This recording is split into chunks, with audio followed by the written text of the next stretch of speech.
EID's bond covenants required to maintain certain debt to revenue ratios.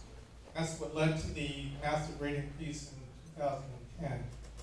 If you're elected to the board and you're faced with having to maintain those ratios, are you going to raise rates again, or what alternatives do you propose?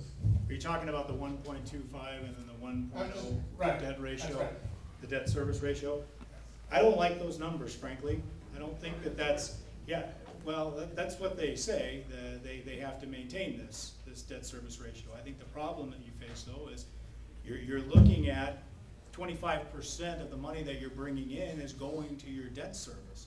So you've got to do everything necessary to get that down. That number's got to come down.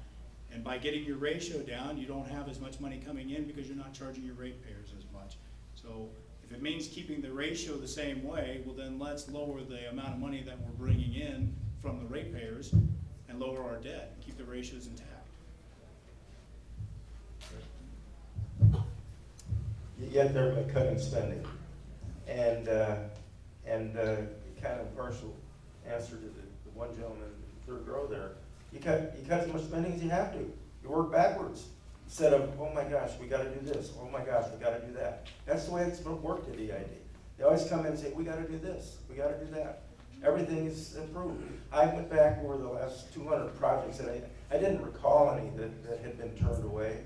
And I looked back as far as I could, and I still couldn't find any. But so basically, virtually every of the last 200 projects has been approved. No pushback whatsoever.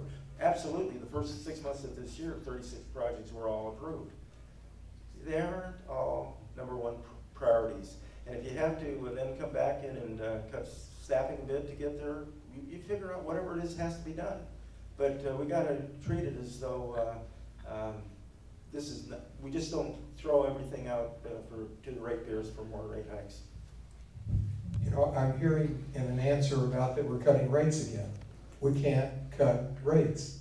It's not going to happen. What we can do is use methods to bring efficiency and cost cutting, revenue increasing. Again, if you go to my website, coco4eid.com, you'll find a lot of solutions. But the main thing is we have to bring our cost of operations down. We have to keep our ratios in line. We can't do that by cutting rates. Rates aren't going to be cut. But there are other methods. There are many methods that can be used. If we have to take a hit on our bonds, then that means we have to pay more interest. That means our debt service goes up. So this is a very, very complex issue. EID's problems are very, very complex. There are no simple answers. Any answers that you hear tonight coming off of this podium stage or whatever that sound simple, they haven't been thought through. What I propose doing is, again, using a tried and true method to decrease cost, increase efficiency and quality. I've done it before. I've done it on 8 projects at a $9 billion company. So we can't talk about cutting rates. We can't lose our ratios and lose our bond rating, or we just pay more money. These are complex problems. They don't have simple answers. They're going to have to be worked through. We have another question over here. Okay. Hi, EID has claimed that they must expand because of El Dorado County General Plan, and that's kind of how I feel we got debt in the first place. How will you deal with that so-called mandate? Can we rotate the